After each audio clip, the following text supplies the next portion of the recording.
జనసేన అధినాయకుడు Pawan Kalyan Janasena party కేంద్ర కార్యాలయం మంగళగిరిలో 3 రోజుల నుంచి నియోజకవర్గాల వారీగా సమీక్షలు జరుపుతున్నారు. అన్ని నియోజకవర్గాలతో వాళ్ళ నాయకులతో అందరితో కూడా మాట్లాడుతున్నారు. కీలకంగా వచ్చే ఎన్నికల్లో ఏ నియోజకవర్గాల్లో పోటీ చేయాలి, ఎన్ని సీట్లని తెలుగుదేశం పార్టీ కూటమి నేపథ్యంలో ఎన్ని సీట్లలో పోటీకి సిద్ధం అవ్వాలి, ఇవన్నీ కూడా స్పష్టత తెచ్చుకునే దానికోసమే ఈ సమావేశాలు జరిగాయనేటువంటిది జనసేన పార్టీకి సంబంధించినటువంటి నేతలు చెప్తున్నటువంటి మాట. దీని ప్రకారంగా జనసేనకు సంబంధించినటువంటి గ్రూపుల్లోనూ శ్రేణుల్లో వాళ్ళ జరుగుతున్నటువంటి చర్చ ఏమిటి అని అంటే 60 నుంచి 70 స్థానాల్లో పోటీ చేసేటువంటి విధంగా పవన్ కళ్యాణ్ రంగం సిద్ధం చేస్తున్నారు. దీని ప్రాతిపదిక ఏమిటయ్యా అంటే జనసేన పార్టీకి సంబంధించినటువంటి జనసేనకు ఉన్నటువంటి బలం ఒకటి, అదేవిధంగా పిఆర్పి 2009 ఎన్నికల్లో గెలిచినటువంటి ఆంధ్రప్రదేశ్ 13 జిల్లాల్లో 16 స్థానాల్లో గెలిచింది. మొత్తం ఇంకొక 24-25 స్థానాల్లో తక్కువ మెజారిటీతో తేడాతో ఓడిపోయారు పిఆర్పి. దీని ప్రకారం ఒక 40 నియోజకవర్గాలు అప్పటి నుంచి ఆ బేస్ అనేది ఉంది. ఆ రోజున చిరంజీవి పార్టీ ఓడిపోవటము, కాంగ్రెస్లో కలపడం ఏమైనప్పటికీ కూడా ఒక బేస్ ఏర్పడింది. ఈ 40 నియోజకవర్గాలతో పాటుగా ఇప్పుడు ఒక 20 పైగా నియోజకవర్గాలు జనసేన వచ్చిన తర్వాత బలపడ్డటువంటి పరిస్థితులు ఇవన్నీ ఉన్నాయి. కాబట్టి మాకు 60-70 సీట్లు కావాలి. ఇందుకు పవన్ కళ్యాణ్ రెడీ అయిపోతున్నారు. 60-70 సీట్లు కాంగ్రెస్ ఇది తెలుగుదేశము జనసేన కూటమి సందర్భంగా తెలుగుదేశాన్ని అడగాలి, చంద్రబాబు నాయుడు అడగబోతున్నారు, పవన్ కళ్యాణ్ ఈ మేరకు ప్రతిపాదనలు చేయబోతున్నారు అనేటువంటిది బాగా విస్తృతంగా చర్చ జరుగుతుంది. ఇది ఎందుకు బాగా ఈ విస్తృతి పెరిగింది, ఈ విధంగా ఎందుకు చర్చకు దారితీసింది, ఇన్ని సీట్లు అడగబోతున్నారు అనేటువంటి చర్చ ఎందుకు దారితీసింది అని అంటే దీనికి ఒక నేపథ్యం కూడా ఉంది. అదేమిటి అని అంటే వైఎస్ఆర్ కాంగ్రెస్ పార్టీ ఎట్టి పరిస్థితుల్లో కూడా తెలుగుదేశం జనసేన కూటమి వీళ్ళ మధ్య పొరపచ్చాలు రావాలి, వీళ్ళు అభిప్రాయ భేదాలతో విడిపోవాలి. ఒకవేళ కలిసి ఉన్నా కానీ ఒకళ్ళకొకళ్ళు కుట్రలు చేసుకొని కుతంత్రాలు చేసుకొని వాళ్ళు పోటీ చేసి జనసేన పోటీ చేసిన చోట తెలుగుదేశం వాళ్ళు ఓటు వేయకూడదు, తెలుగుదేశం పోటీ చేసిన చోట జనసేన వాళ్ళు ఓటు వేయకుండా ఏ విధమైనటువంటి కుతంత్రాలు చేయొచ్చో అన్నీ వైఎస్ఆర్ కాంగ్రెస్ పార్టీ చేస్తుంది. వాళ్ళు చేసేది ఏంటంటే యువగళం నవశకం సందర్భంగా నారా లోకేష్ మాట్లాడినటువంటి మాటలు, ముఖ్యమంత్రి మా కూటమి తరపున గెలిస్తే చంద్రబాబు నాయుడే ముఖ్యమంత్రి, దీని పవన్ కళ్యాణ్ కూడా ఒప్పుకున్నాడు, దీంట్లో నో యాంబిక్విటీ అనేటువంటి అంశాలను విస్తృతంగా వైఎస్ఆర్ కాంగ్రెస్ పార్టీ బాగా సర్క్యులేట్ చేస్తుంది. ఎందుకు బాగా ఇది జనసేన వాళ్ళకి కోపం రావాలి, జన సైనికులకు కోపం రావాలి, మీ నాయకుడు సీఎం కావటం లేదు, చంద్రబాబు నాయుడు సీఎం అని లోకేష్ చెప్పేశాడు అనేటువంటిది ఇలా రెచ్చగొట్టడం అనేటువంటి ప్రయత్నం. రెండోది ఏమి బాగా సర్క్యులేట్ చేస్తున్నారు YSR Congress party social media, 15 అని కూడా కొన్ని 15 అసెంబ్లీ నియోజకవర్గాలని, 1-2 ఎంపీ స్థానాలని, కొన్ని చోట్ల అనేది 20 నియోజకవర్గాలు అసెంబ్లీ నియోజకవర్గాలని, ఇంకా కొన్ని చోట్ల 22 అసెంబ్లీ నియోజకవర్గాలు, లేదా 24, ఇంతకు మించి ఇచ్చేదానికి అవకాశం లేదు అని ఈ విధంగా స్పెక్యులేట్ అనేటువంటిది చేస్తుంది. అరే 20-24 ఈ సీట్లు వస్తే వాటిలో గెలిచేదిన్ని, ఈ సీట్లు గెలిచినా పట్టించుకునేది ఎవరు? రేపు పొద్దున ఇంకా మా నాయకుడు పవన్ కళ్యాణ్ ఎప్పటికీ ముఖ్యమంత్రి కావాలి, అతని జీవితంలో ఆయన 25 ఏళ్ళు చెప్పాడు, ఆ 25 ఏళ్ళకు కూడా ఆ దగ్గరకు కూడా పోలేమేమో అని వీళ్ళకి నిరుత్సాహం వచ్చింది, ఆ అసంతృప్తి వచ్చింది. వాళ్ళు నేరుగా బహిరంగంగానే ఇప్పుడు టీవీ డిబేట్లకు వచ్చేటువంటి సలహా కొంతమంది ఎవరైతే జనసేనకు సంబంధించినటువంటి అధికార ప్రతినిధులు వాళ్ళు కూడా మాట్లాడుతున్నారు. ఏమనంటే మాకు గౌరవప్రదమైనటువంటి సీట్లు రాకపోతే, పవన్ కళ్యాణ్ ముఖ్యమంత్రి కాడు, పవర్ షేరింగ్ రాదు అంటే, మాకు రాదు అని అంటే మా వాళ్ళు ఓట్లు వేసే పరిస్థితి లేదండి.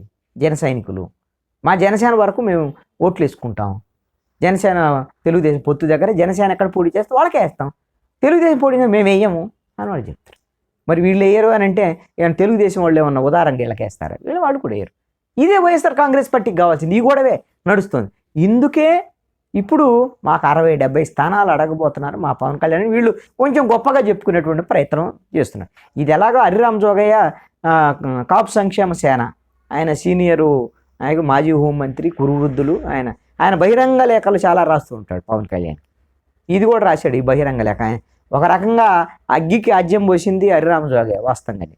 ఎందుకు అగ్గికి ఆజ్యం అని అంటానంటే, అడిగేదేదో పవన్ కళ్యాణ్ చంద్రబాబు నాయుడుని అడగాల, మాకు అన్ని సీట్లు కావాలి, ఇన్ని సీట్లు కావాలి.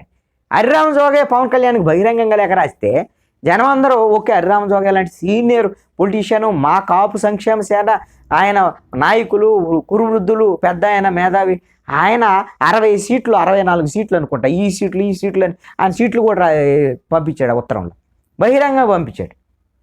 ఇన్ని సీట్లు అడుగుతున్నాడు అని అంటే పవన్ కళ్యాణ్ కూడా అడగాలి అన్న. ఒకవేళ అడగలేదనుకోండి పరిస్థితి ఏంటి? వీళ్ళందరిలో అసంతృప్తి, వ్యతిరేకత ఇవన్నీ కూడా వచ్చేదానికి అందుకని అగ్గిరాజ్ చేశాడని అంటున్నాను. ఇప్పుడు వీళ్ళందరూ కోరుకునేటువంటి విధంగాగైనా ఈ 60-70 సీట్లకు రెడీ అయిపోతున్నాడు, వీటిలో పోటీ చేస్తాడు. ఇంకొకటి కూడా స్పెక్యులేషన్ జరుగుతుంది. ఒక ప్రముఖమైనటువంటి ఛానల్లో కూడా ఈ రోజున, ఈ ఛానల్ పేరు చెప్తే తప్పేం కాదు కానీ, ప్రైమ్ లైమ్ ఛానల్లో డిబేట్లో వాళ్ళు ఇచ్చినటువంటి ఈ రోజున డిబేట్కి సంబంధించినటువంటి అంశం ఏమిటి అంటే 60-70 సీట్లు అడగబోతున్నారు పవన్ కళ్యాణ్. ఒకవేళ ఇవ్వకపోతే తెలుగుదేశం విడిగా కూడా సొంతంగా పోటీ చేయాలని అనుకుంటున్నారు అనేటువంటి సెన్స్లో వాళ్ళు డిబేట్ పెట్టారు. ఇది ఎటు దారి తీస్తుంది? అసలు ముందు 60-70 అడగాలి పవన్ కళ్యాణ్. అడగలేదంటే వీళ్ళ అసంతృప్తి వస్తుంది. పోనీ 60-70 అడిగితేనేమో తెలుగుదేశం వాళ్ళు ఏమంటారు? పవన్ కళ్యాణ్ అడిగేదానికి అవకాశం లేదు. పవన్ కళ్యాణ్ చాలా సందర్భాలు మీటింగుల్లోనే చెప్పాడు, ఏంటి అంటే మా బలం ఎంత ఉంది, మన బలం ఎంత ఉంటే అన్ని ఇస్తారు సీట్లు, అంతే వస్తాయి. అంతేగాని మన బలం లేకుండా యాడ్ నుంచి వస్తాయి, మనకు సీట్లు లేకుండా ముఖ్యమంత్రి ఎలా అవుతాం, ఇవన్నీ కూడా చెప్పున్నాడు ఆల్రెడీ. కాబట్టి ఎక్కువ అడిగేదానికి అవకాశం లేదు. మరి ఇప్పుడు వీళ్ళు ఈ విధంగా స్పెక్యులేట్ చేయడం వల్ల 60-70 అడుగుతున్నాడు, లేదంటే విడిగా పోటీ చేస్తాడు అని అంటే రేపు పొద్దున 25, 24, 25 లేదా 30 లోపు ఎన్నో ఇచ్చారనుకోండి, తెలుగుదేశం వాళ్ళు తీసుకున్నారనుకోండి, తీసుకున్న తర్వాత మరి వీళ్ళందరూ రెచ్చగొట్టి ఉంచారు కదా జన సైనికుల్ని, ఈ తక్కువ దానికి ఎందుకు ఒప్పుకున్నారు, మేము విడిగా పోటీ చేయాల్సిందని వాళ్ళు మళ్ళీ రేపొద్దున జన సైనికులు గొడవ చేసేటువంటి పరిస్థితి. ఇది జనసేనకు లాభమా నష్టమా? ఖచ్చితంగా నష్టం ఇది. ఈ విధమైనటువంటి ధోరణి. ఎందుకంటే జనసేన సైనికులందరూ పవన్ కళ్యాణ్ అనేటువంటి ఆ పవర్ చుట్టూ వాళ్ళు మూగుంటారు తప్ప వాడు ఇంకొకటి వినేదానికి అవకాశమే లేదు. అసలు వాళ్ళు ఇంకొక అంశంలో ఇలా చూడండి, ఇలా ఆలోచించండి అంటే పవన్ కళ్యాణ్ చెప్పినా ఆలోచించేటువంటి పరిస్థితి ఉండకపోవచ్చు. మనం ఎందుకంటే ఆయన బహిరంగ సభల్లో మనం వింటున్నాం కదా, సీఎం అని అరుస్తున్నారు. అరవద్దురా బాబు, మీరు అరిస్తే నేను సీఎం గాని ఓటేయండి అని చెప్పాల్సినటువంటి పరిస్థితి వచ్చింది. వాళ్ళని అలాగా ఓటర్లుగా మార్చుకోవాల్సినటువంటి బాధ్యత పవన్ కళ్యాణ్దే. అది చేసుకోకుండా ఇప్పుడు ఎంత చేతుల దాకా వచ్చినటువంటి అవకాశాన్ని పోగొట్టుకున్నాడు పవన్ కళ్యాణ్. 4.5 సంవత్సరాల్లో పార్టీని బలోపేతం చేసుకొని ఉంటే, పార్టీ కన్నా గట్టిగా ఉంటే, ఈ 4.5 సంవత్సరాలు గట్టిగా ప్రజల్లో ఉండి వర్క్ చేసి ఉంటే, సినిమాలు వదిలిపెట్టేసి పవన్ కళ్యాణ్ ముఖ్యమంత్రి అభ్యర్థి, వాళ్ళ దగ్గరికి వెళ్ళాల్సినటువంటి అవసరం ఏంటి? 2014లో చంద్రబాబు నాయుడు చూశారు, 19లో జగన్మోహన్ రెడ్డిని చూశారు. ఖచ్చితంగా 24లో పవన్ కళ్యాణ్కి అవకాశం ఇచ్చేవాళ్ళే. ఆ విధమైన అవకాశాన్ని పోగొట్టుకున్నటువంటి వాళ్ళు చేతులారు పవన్ కళ్యాణ్ తప్ప ఇంకెవరన్నా ఉన్నారా? మరి మీ నాయకులు సరిగ్గా పనిచేయట్లేదు, మీరు ఓట్లు తీసుకురాకపోతే ఎట్లా వస్తాయని వాళ్ళ నాయకులు తయారు చేసుకునే బాధ్యత నీది కదా పవన్ కళ్యాణ్. నువ్వు తయారు చేసుకోకుండా నాయకులు ఏడ నుంచి వస్తారు? ఏమన్నా ఫ్యాక్టరీలో తయారు చేసేటువంటి ఏమన్నా వస్తువా? నాయకులు అంటే తయారు చేసుకోవాలి, దాని వెనకాల కృషి చేయాలి. ప్రధానమైన నాయకుడిగా నీ బాధ్యత అది, పార్టీ బాధ్యత. అది చేయకుండా ఎలా? ఇక్కడ ప్రధానంగా జరుగుతున్నటువంటి అంశం ఒక హైప్ క్రియేట్ అవుతుంది. పవన్ కళ్యాణ్ 60-70 సీట్లు అడుగుతాడని 3 రోజుల చర్చల తర్వాత, అదేవిధంగా రేపొద్దున సీట్లు ఎప్పుడు ఏం తేలుతాయి ఏంటి అనేటువంటి అంశం అయితే మాత్రం జన సైనికుల్లో ఒక రకంగా నివురు గప్పిన నిప్పులాగా అంతర్గతమైనటువంటి అలజడి కొనసాగుతుంది. ఇంకోవైపు తెలుగుదేశం వాళ్ళు ఏంది గోలేంది, పవన్ కళ్యాణ్ పొత్తు పెట్టుకుంటే వాళ్ళు ముఖ్యమంత్రి చంద్రబాబు నాయుడు ప్రకటిస్తే వీళ్ళేంది గోలగోలు చేస్తున్నారు, నారా లోకేష్ ప్రకటనలో తప్పే ఉందని తెలుగుదేశం పార్టీ వాళ్ళు ఇంకొక వైపున వాళ్ళు సోషల్ మీడియాలో జరుగుతున్నటువంటి పరిస్థితి ఉంది.